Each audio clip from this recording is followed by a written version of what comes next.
When I grew up, the Triumph Dolomite was everywhere, and there's a good reason why. Triumph was known for its sports cars and luxury saloons, and the Dolomite, and specifically the Dolomite Sprint, carried the sports pedigree into the compact class. It was the first multi-valve production saloon, producing more power than the compact luxury saloon had a right to in 1973. It's a winning formula that's been replicated many times since, but 7 years and 500,000 cars later, production ended. What was the complicated genesis of this car, and what did British Leyland follow it up with? This is the Triumph Dolomite story.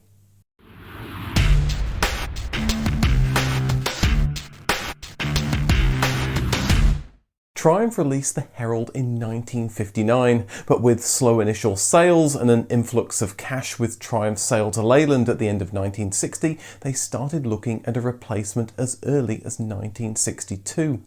The British Motor Corporation, or BMC, had shook up the automotive world with their front-wheel drive Mini the same year the Herald had launched, and Triumph knew BMC were following it up with a larger front-wheel drive Austin 1100 and 1300.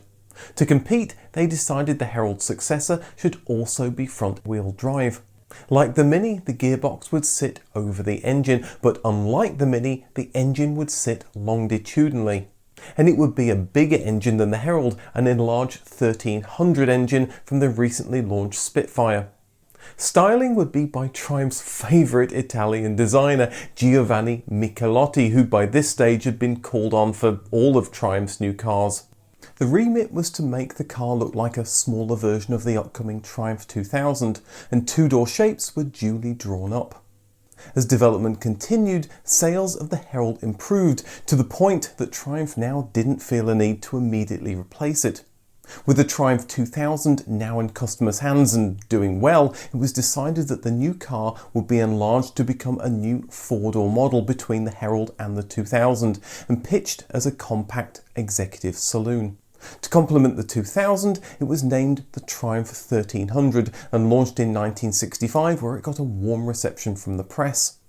It cost more than Austin's 1300, its main competition, but you got more with lots of chrome on the outside and a luxurious interior with a wooden dashboard and high-quality materials. The car even got something rarely seen on high-priced cars at this time, a steering wheel that was adjustable both for height and rake. It's a shame the same couldn't be said for the seats that couldn't be reclined. Sales weren't exactly spectacular, they were slow and steady as the Austin 1100 and 1300 continued to rule the roost. While the Triumph 1300 was only launched as a saloon, an estate was investigated with a prototype produced by an outside company. But with sales not justifying the outlay, money was put into other endeavours such as the 1967 1300 TC or twin carburettor. Triumph was known for motorsports, and sporty models like this would help it reach new customers. Top speed was improved to 90 miles an hour with sporty acceleration, but the newly imposed 70 mile an hour speed limit on UK motorways rather put a dampener on testing out the top speed. Triumph were playing from a playbook that would become well known in years to come. The Triumph 2000 and Rover P6 were luxury executive cars that the growing middle class aspired to, like the BMW 5 Series and Audi A6 today. And the 1300 was a compact executive like the BMW 3 Series, with the TC becoming a sporty version like the M3. The Herald had started selling well, but it couldn't go on forever, and new money wasn't all that forthcoming from owners Leyland. They'd purchased competitor BMC, who'd produced that pesky Austin competitor, and with the Austin 1100 and 1300 selling well, what little money there was went to producing its successor. That meant a completely new design was out, so Triumph dusted off the old 1300 designs from the days when it was going to be the Herald's replacement.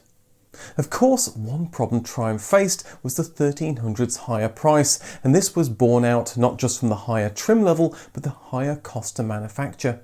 The 1300's front-wheel drive package was more complex than Austin's, which made it more expensive to produce, and the front suspension required constant maintenance. Handling wasn't as good as Triumph had hoped from this new design, and to cap it all, the engine and gearbox layout made for a high bonnet line, which meant reusing the 1300's chassis for sports cars like the Spitfire was ruled out. Something had to be done, so the decision was taken to make the car rear-wheel drive, rather oddly at the time when cars were moving from rear-wheel drive to front-wheel drive. This wasn't the only time British Leyland or its successors would do this, as the front-wheel drive Rover 75 would be turned into the rear-wheel drive MG ZT 260 in 2003. A byproduct of this work was that the chassis could be designed to drive all four wheels. Triumph would experiment with an off-roading vehicle they dubbed the Triumph Pony. The 1300 was already produced in Israel with a larger 1500cc engine, and the factory would use the Triumph Pony design to make the Autocars Dragoon. Triumph's motorsport team would enter a four-wheel drive car into autocross events in 1969, a decade before Audi would clean up with their Quattro. With the work done to make the 1300's design cheaper to manufacture, Triumph worked on simplifying the suspension and removing its fancier bits to make a new, less expensive car, dubbed the Toledo. As it used the 1300 chassis, the new car was a good bit larger than the Herald, and as it got new styling, ended up being 7 centimeters longer than the 1300 itself. The Toledo, with its new front and rear shape, would launch in 1970. The interior was more basic than the 1300, but it still used a wooden dashboard in an age where cheaper black plastic ruled.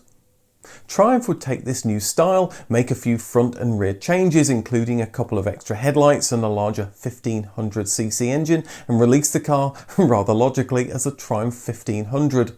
But it would keep the 1300's more expensive front-wheel drive layout. The new style made the 1500 slightly bigger than the Toledo, but there wasn't much in it. In fact, large parts of the body could be shared between the two models, saving money on each car produced. The Toledo used the smaller 1300cc engine, but to confuse things even more, it got the larger 1500 engine, twin carbs and 4 doors, initially for export markets but eventually at home as well, making this almost identical to its slightly larger sibling. So, to all intents and purposes, the 1500 was the premium model and the Toledo was for cost-conscious buyers. The 1500 would continue to be refined, with a twin-carb version being launched in 1973, but more was to come. Triumph had produced a 4-cylinder engine for Saab in the late 1960s. They joined two together to make a V8 for the ill-fated Triumph Stag, but after a short period of exclusivity for Saab, they were allowed to use the 4-cylinder engine for their own cars. What if Triumph could use this in the 1500's body with the simplified mechanics from the Toledo? They could make a high-class compact executive car with bags of power, and lower production costs would leave room for profit, quite a rarity for the newly formed British Leyland. It would also give them a replacement for the sporty 6-cylinder version of the Herald, the Triumph Vitesse. The result was the 1971 Triumph Dolomite, a 1.9 litre rear-wheel drive saloon capable of over 100 miles an hour, but with a touch of class. Remind you of anything? Soon people were making the same comparisons to BMW's popular 2002. The handling hadn't been hurt by Triumph's changes, and customers would eventually warm to it, after the introduction had been delayed by a spate of strikes. But the best was yet to come. Triumph's engineers knew 4 valves would increase the amount of air that they could get into the cylinder, and they devised a clever single camshaft that would open all 16 valves. This was less complex than using 2 camshafts that would also rob more power from the engine. On the bench, their fancy new engine was getting more than 150 horsepower, an amazing figure for a 1.9 litre engine in the early 1970s. But getting this sort of power reliably was a challenge, meaning the provisional name of the Dolomite 135 had to be scrapped. It was launched as the Triumph Dolomite Sprint in 1973, producing just 127 horsepower, but that was enough to give it a 115 mph top speed with an 8.5 second 0 to 60 time. This allowed it to easily compete with local rivals such as Ford's RS 1600 and foreign challengers such as the Alfa Romeo Alfetta, Fiat's 124 Coupe, and of course BMW's 2002. But where the BMW was £2,400, the Dolomite Sprint was just £1,800. The Sprint laid claim to being the first mass production car with a 16-valve engine, and the first British production car to have alloy wheels as standard. Over time, it became common for dealerships to offer tuning packages that got even more power out of this exceptional engine.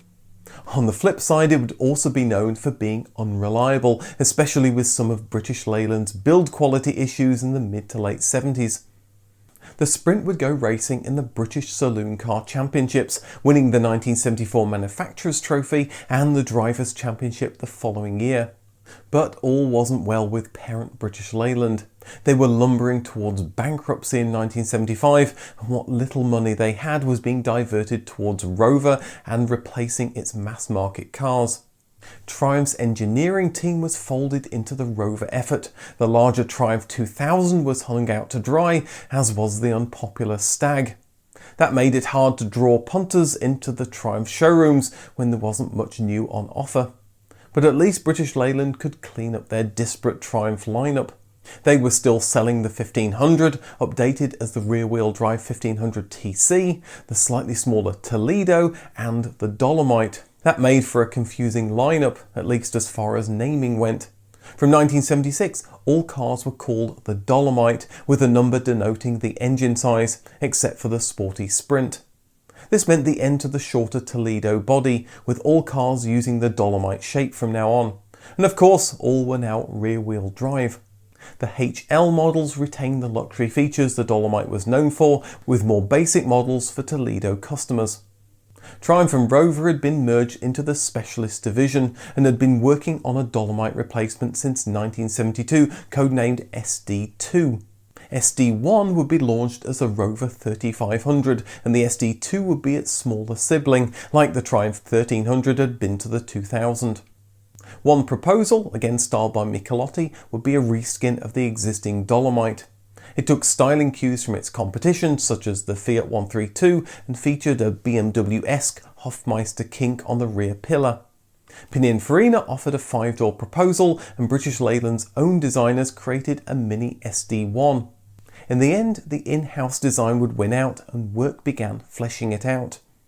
Triumph's engineers had been working on an inline 6-cylinder engine that would eventually appear on the SD1, and initially considered it for the SD2, but the success of the Dolomite Sprint engine and fuel economy pressures from the 1973 oil crisis likely made them reconsider that plan.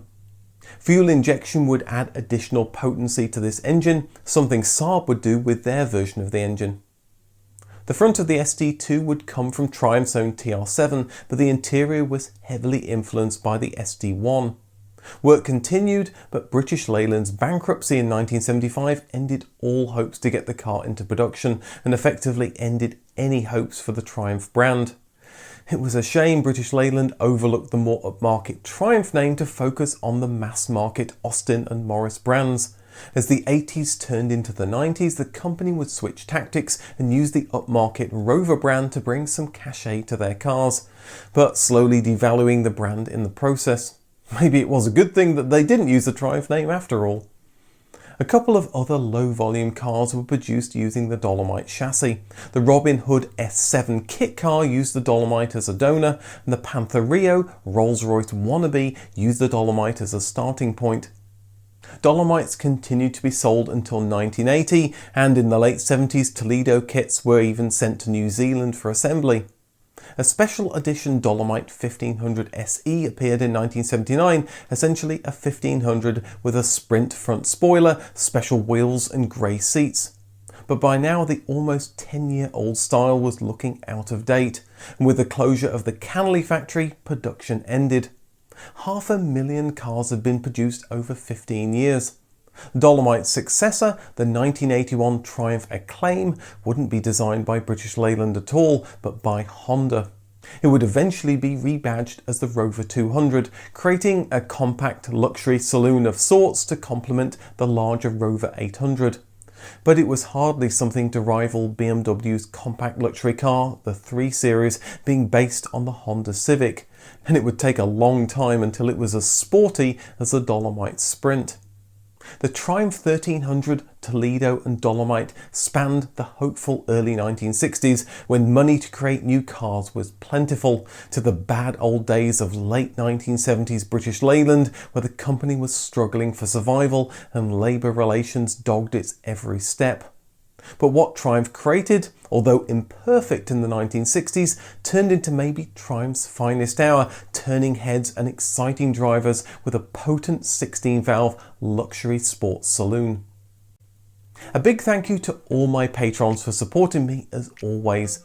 To get early advert-free access to new videos or to appear in the credits, please consider supporting me using the Patreon link below from just $1 or 80p a month. Thanks for watching and see you in the next video.